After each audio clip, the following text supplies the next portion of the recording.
la famille. Demander un service à quelqu'un, c'est lui donner l'opportunité de te manquer le respect. Oui, bonjour la famille. J'espère que vous allez bien. C'est toujours toi qui pour un besoin, parce que si tu demandes, c'est que tu as un besoin. Tu demandes un t-shirt à ta copine, à ta best friend, hein? Une culotte. Mais il y a des valeurs qu'une fois qu'on les perd, c'est difficile de les récupérer. Voire quasi impossible. Les valeurs telles que le respect, la dignité, la fierté, l'honneur. Tu es celle qui va demander. Au moment où tu demandes, elles sont toutes gentilles, quoique. Mais pour une seule fois que tu auras demandé, tu risques d'avoir l'humiliation de toute ta vie. Cette humiliation peut t'accompagner jusqu'au cimetière. Oui. Nous avons vu ici sur les réseaux sociaux des jeunes filles se suicider pour l'humiliation qu'ils ont été victimes. Ils ont dû emprunter un t-shirt, une culotte, une paire de chaussures. Ces filles ont été déshabillées sur les réseaux sociaux, aux yeux de tout le monde.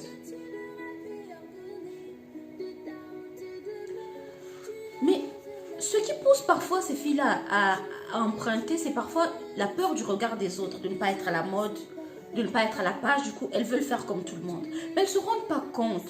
Tu ne te rends pas compte qu'en empruntant, qu'en évitant l'humiliation temporaire du regard des autres, tu t'exposes à une humiliation perpétuelle, constante. Une humiliation qui va te coller à la peau. C'est souvent pour un garçon qu'on emprunte. Hein. C'est souvent tu as rendez-vous avec un garçon, tu veux être aussi, toi aussi, tu as des copines qui sont peut-être plus swag, plus stylées, plus yeah. Toi aussi, tu veux être comme elle, tu veux plaire au gars. Ça, c'est logique, hein. Mais moi aussi, si j'étais... Hein. Oh bon, tu veux plaire au gars, tu vas emprunter. Le gars, parfois, il ne va même pas se rendre compte que la culotte qu'il vient d'enlever là, tu as emprunté ça, ou bien la chaussure que tu as mis, tu as emprunté. La personne qui t'aime est censée t'aimer tel que tu es. C'est malheureux à dire, mais c'est ainsi. Donc, je préfère que tu te fasses passer pour une fille déjà apprêtée que de prêter et d'être sujet de moquerie, de dénigrement, d'injures et de maltraitance. Il y a des choses, je vais te dire, c'est pas tous les hommes qui aiment le make-up. C'est pas tous les hommes qui aiment les choses qui servent les trucs fashion bling bling. Contente-toi de ce que tu as. Tu peux maximiser ce que tu as en étant propre, en ayant une belle prestance, en ayant une très bonne personnalité, un joli sourire. Ça fait toute la différence. Tu ne peux pas aujourd'hui aller emprunter quelque chose qui va, en plus c'est quelque chose de futile, qui va détruire ta vie. Parce que l'humiliation, les réseaux sociaux étaient un couteau à double tranchant. D'un côté ça peut édifier, mais de l'autre côté ça peut détruire ta vie, ça peut être désastreux. Alors pour ça aujourd'hui ma chérie, je viens te dire ceci. Contente-toi de ce que tu as. Je préfère que tu ailles demander à ta copine comment elle a fait pour avoir son doctorat, son master, comment elle a fait pour ouvrir son entreprise, comment elle a fait pour faire ses affaires, pour voyager, pour aller acheter des choses. Et t'inspirer de ça. Parce que cette fille-là, si un jour tu deviens milliardaire, millionnaire, tout ce que je te souhaite, cette fille-là, elle n'aura pas l'audace de dire que oui, si elle est arrivée comme ça, c'est à cause de moi. Elle-même, elle aura honte de le dire. Et alors, ça ne peut que rajouter ta fierté. Empruntez les choses qui peuvent rajouter votre fierté. Qui peuvent vous dire, oui, j'ai fait ça, mais je l'ai exploité peut-être mieux que toi. Ou bien d'une manière différente. Aujourd'hui, regarde là où j'en suis. Non, Nous devons apprendre à être fiers de ce qu'on a, à bien maximiser nos chances et d'utiliser le potentiel qu'on a au moment où on l'a, au bon moment. Utilisez tout ce que vous avez durant votre période actuelle. Le demain, on ne sait pas. Je veux dire que les gens vont certainement dire, oui, toi tu parles parce que tu es en Europe, toi tu parles parce que tu es en Beng, tu parles parce que tu es au Nord. Je vous dis ceci, je ne suis pas née au Nord. Je n'ai pas grandi au Nord. Je viens d'une famille très précaire. Ma mère, elle cultivait les champs pour nous nourrir.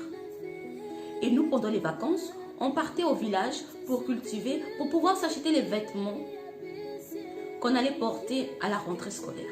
Donc c'est le nombre de sacs de foufou que tu auras fait, que tu auras eu la force de faire. C'est en fonction de ça aussi que tu vas t'acheter des fringues. Je ne viens pas d'une famille riche. Je n'ai pas été la fille swag, stylée. D'ailleurs, si Jaël est là, il peut affirmer. Parce que je n'avais pas les moyens de vivre comme ces jeunes filles. Je n'ai jamais envié personne. Et je n'ai jamais emprunté l'habit à quelqu'un. Oui, à ma soeur. Mais à l'extérieur, je n'ai jamais emprunté l'habit à quelqu'un. Je n'ai jamais envié quelqu'un. J'ai utilisé ce potentiel. J'ai utilisé ce moment. Je me suis rendu compte que ces jeunes filles-là, j'ai observé mon entourage. Et je me suis dit, mais qu'est-ce que ces jeunes filles-là aiment? Sur quoi elles dépensent? Et j'ai créé mon commerce. Mon premier commerce, c'était à l'école. Au début, j'avais acheté des arachides sucrés que je faisais griller et tout ça, bref. Mais bon, les bénéfices étaient trop minimes. Du coup, j'ai optimisé, j'ai monté le level. C'était les périodes où les strings étaient sortis. Tout le monde était à la mode, toutes les jeunes filles s'arrachaient. Et alors, je me suis dit, je suis allée au marché, j'ai acheté un paquet de 5 strings à 2000 francs. J'ai commencé mon commerce avec 2000 francs. C'est pas. Il y avait 5 strings. J'ai vendu un string à 500. J'ai eu un bénéfice de 500. C'était le début de mon commerce. Donc, vous ne pouvez pas vous faire passer chaque fois pour des victimes. La condition dans laquelle vous êtes, vous pouvez exploiter. Il y a des filles au pays qui s'en sortent. Il y a des filles au pays qui n'ont pas de tonton, qui n'ont pas de tonton par ceci, mais elles s'en sortent. Mais quand tu la regardes, la fille aussi, elle est propre. La propreté, c'est important. Le savoir-vivre, savoir-être, la manière de s'exprimer, la manière de se comporter. Tout ce qu'on met là, le make-up et tout ça, ça vient en seconde position. En second plan. Parce que tu peux être belle et tout ça, mais quand tu ouvres la bouche, les gens fuient. Si tu es belle que dans ton cerveau, tu n'as rien. Tu vois que tu n'as rien fait. Tu ne sers à rien sur la terre. Tu dois réfléchir. Tu as un cerveau qui a des capacités incroyables. Tu peux maximiser tes chances. Alors ne te fais pas passer pour la victime. Ça n'avance pas. Ça ne change pas la situation. Ça ne changera pas ta vie. Ça ne t'enlèvera pas de la précarité dans laquelle tu te trouves. Tu dois te lever. Étudier ton milieu. Voir ce que tu peux mettre en place. Travailler et assumer ce que tu as au moment où tu l'as. C'est pas facile. Nous vivons dans un monde rempli de complexité. Les gens sont complexés pour tout parce que les gens veulent ressembler à tel et tel et tel, veulent faire comme tel. Mais nous ignorons une chose. Telle, nous ne savons pas comment elle a travaillé pour avoir ça. Au lieu d'aller demander, nous essayons d'imiter sans savoir. Et nous nous retrouvons à toucher les choses et avoir des retombées catastrophiques. Aujourd'hui, je viens parler à une sœur. Ça m'a fait mal de voir cette petite fille déshabillée, qu'on déshabille cette petite fille sur les réseaux sociaux. Cette humiliation restera à vie parce que les réseaux sociaux, c'est les données des réseaux sociaux ne partent jamais. À un moment donné, ça fait toujours surface. Et on voit des jeunes filles qui se suicident. À ces filles qui décident de déshabiller leur sœur, pour un pantalon. Les filles, ce n'est que vanité. Ne prêtez plus alors. Si c'est pour faire ça, ne prêtez plus. Ne prêtez plus. Parce que je ne pense pas que si vous dites non, je ne pense pas qu'elle va voler, à moins qu'elle vole. Ne donnez pas. Si c'est pour avoir ce genre de comportement, de réaction. J'ai une soeur. J'aimerais pas qu'on déshabille ma soeur sur les réseaux sociaux.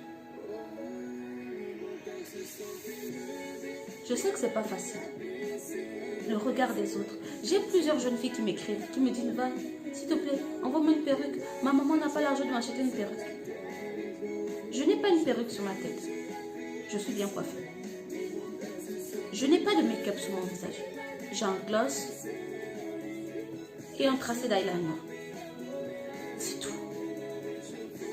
Vous pouvez utiliser ce que vous avez pour être quelqu'un de meilleur. Travaillez dur pour être ce que vous voulez être. Travaillez dur. Ne lâchez pas prise. Ne vous contentez pas des filles qui viennent faire le palapala devant vous là. À l'école, toutes celles qui faisaient le palapala avec moi, je ne sais pas où est-ce qu'elles sont aujourd'hui. Moi, j'avais fermé les yeux. J'étais concentrée, j'avais un objectif. Mes soeurs, moi, avons un objectif. Sortir maman de la précarité. Alors toi aussi, si tu as un but, tu dois travailler dur pour l'atteindre. Je pense que j'ai beaucoup parlé aujourd'hui. Allez, on se dit à la prochaine. Très bientôt. Abonnez-vous. Et que Dieu vous bénisse.